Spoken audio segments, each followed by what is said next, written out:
Why has democracy failed to deliver in Pakistan?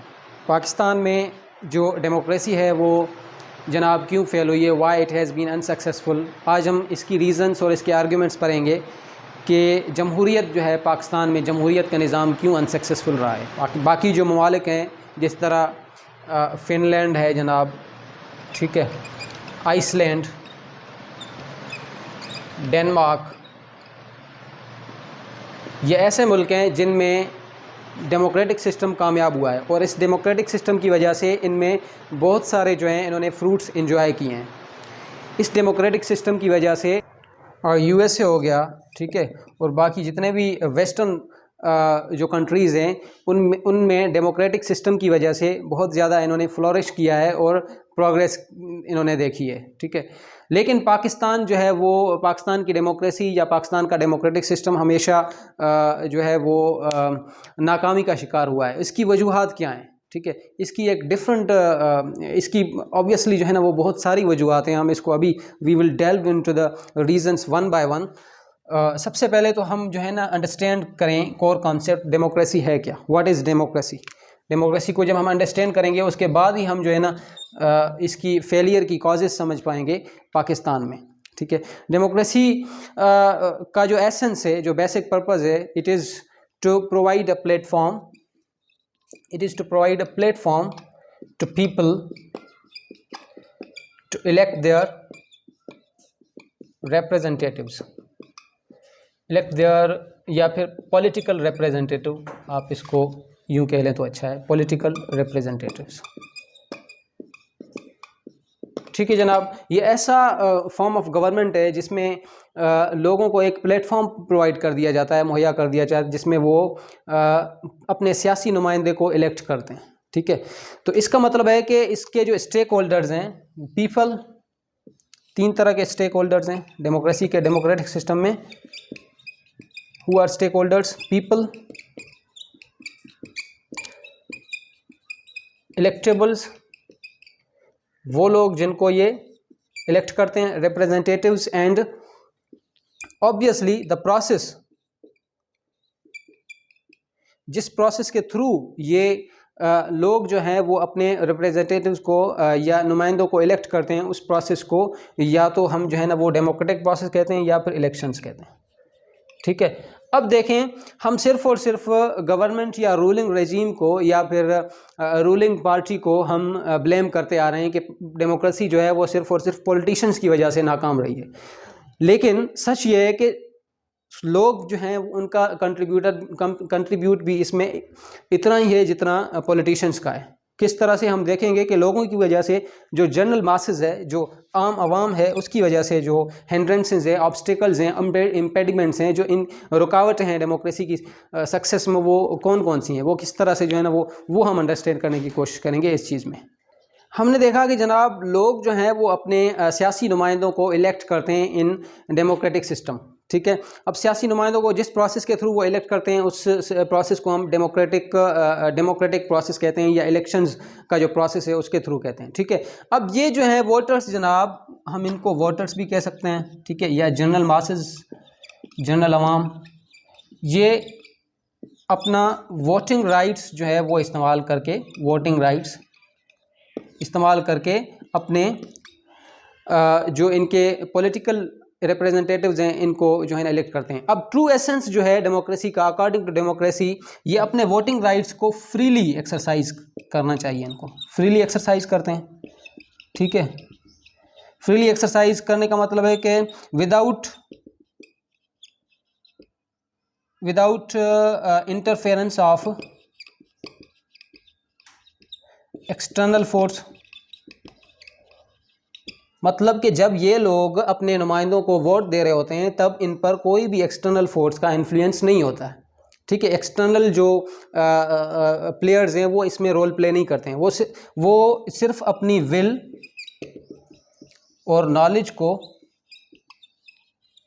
इस्तेमाल करके vote दे रहे होते हैं अपने सियासी नुमाइंदों को, ठीक है। ये है हमारा ट्रू एसेंस जो है डेमोक्रेसी का, ठीक है। और जो कंटेस्टेंट होते हैं इलेक्शंस में, उनको ये अपने अकॉर्डिंगली जो है ना वोट देते हैं। मिसाल के तौर पर एक ए कंटेस्टेंट है और एक बी कंटेस्टेंट है। 10 लोग ऐसे हैं जो ए को वोट देना चाह रहे हैं। अब क्राइटेरिया क्या है, वो इनकी मर्जी है, वो इनका नॉलेज है, उनकी विल है, क्यों दे रहे हैं वो इनकी मर्जी है, वो इनके रीजंस हैं अपने, ठीक है। कुछ 20 लोग हैं जो कि बी को वोट दे रहे हैं, ठीक है। वो भी जो है ना वो अपनी मर्जी के मुताबिक दे रहे हैं, अपनी नॉलेज और विजडम के मुताबिक दे रहे हैं, ठीक है। अपने वोटिंग के राइट को फ्रीली एक्सरसाइज कर रहे हैं, ठीक है। अब ये जो है वो ट्रू एसेंस है डेमोक्रेसी का। तो अब जनाब देखें पाकिस्तान में जो कल्चर है वो इलेक्शंस का, क्या पाकिस्तान के अवाम फ्रीली एक्सरसाइज करती है इस चीज़ को, वोटिंग राइट को?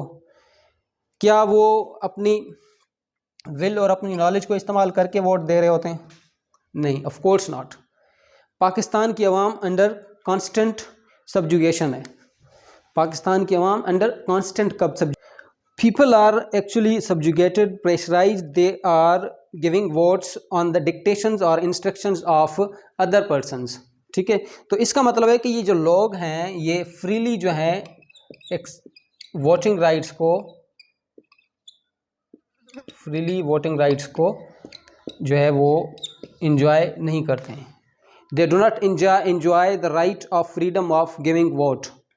They do not have the authority to vote to their representatives according to their will or knowledge. अब हमारा जो कल्चर है उसमें या लोग जो वोट दे रहे होंगे या तो वो सब्जुगेशन में दे रहे होंगे या दबाव में दे रहे होंगे, ठीक है, या फिर वो किसी वडेरे या किसी लॉर्ड, लैंडलॉर्ड, ठीक है, बिजनेस टाइकून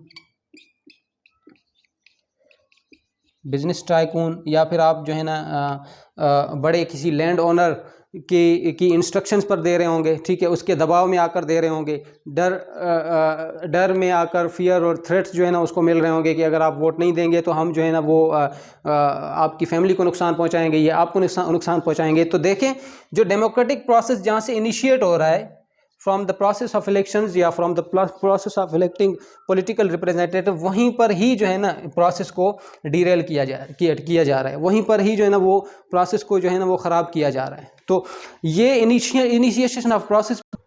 पॉइंट नंबर 2 है जनाब, पीपल आर इलिटरेट, ठीक है, people are not knowledgeable, people are very docile to understand policies of the government, to understand the policies of government.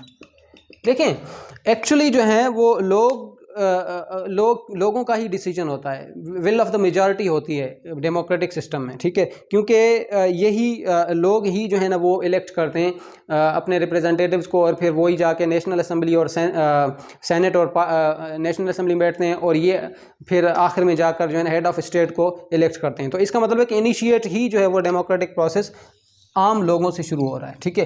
तो अगर हमें डेमोक्रेसी को ठीक करना है तो आम लोगों को ठीक करना होगा। जब तक आम इंसान और आम जो है ना कॉमन मैन ठीक नहीं होगा तब तक डेमोक्रेटिक सिस्टम काम नहीं कर पाएगा। We have to change the thinking, we have to change the dynamic of thinking of a common man, ठीक है। अब देखें हम पाकिस्तान के कॉन्टेक्स्ट में बात करें तो लोग वो सिंपल हैं, डोसाइल हैं, नॉलेजेबल नहीं है, ये गवर्नमेंट की जो पॉलिसीज़ हैं उसको सही से अंडरस्टैंड नहीं कर पा रहे होते हैं, ठीक है, इलिटरेट हैं। इलिटरेसी का मतलब क्या है? इलिटरेसी का मतलब ये नहीं है कि वो अपना नाम जो है ना अगर वो लिख लेते हैं उर्दू में तो इसका मतलब है कि वो लिटरेट हैं, नेवर। इसका मतलब है कि वो नॉलेज, वो प्रॉपर नॉलेज जो रिक्वायर्ड होता है गवर्नमेंट की पॉलिसीज़ और उनके स्कीम्स को समझने के लिए, ठीक है। तो इस वजह से पॉलिटिशियंस जो हैं वो इनको मैनिपुलेट कर देते हैं। Politicians easily manipulate people. जब ये इलेक्शन कैंपेन करते हैं तो लोगों को आसानी से मैनिपुलेट करते हैं, आसानी से जो है ना इनके साथ गेम प्ले करते हैं, और फिर दोबारा जो है ना वादे वगैरह करके फिर जो है ना इनको वोट करने के लिए आमादा कर देते हैं। तो देखें जब लोग इलिटरेट होंगे, उनके पास नॉलेज नहीं होगा, तो ज़ाहिर है वो उन लोगों को वोट देंगे जो मैनिपुलेटिव लोग होंगे, जो मैनिपुलेटिव पॉलिटिशियंस होंगे, जो ट्रिकी पॉलिटिशियंस होंगे, वो इन लोगों से वोट अपना एक्सट्रैक्ट कर लेंगे, ठीक है। तो सबसे दूसरी वजह क्या है? ये इस वीडियो का पार्ट 1 है और कुछ जो है ना कॉजेज़ डेमोक्रेसी के फेलियर के कॉजेज़ हमने इस वीडियो में पढ़े हैं। नेक्स्ट वीडियो में बाकी जो कॉजेज़ हैं वो इंशाल्लाह कवर करेंगे। Thank you. अल्लाह हाफिज़।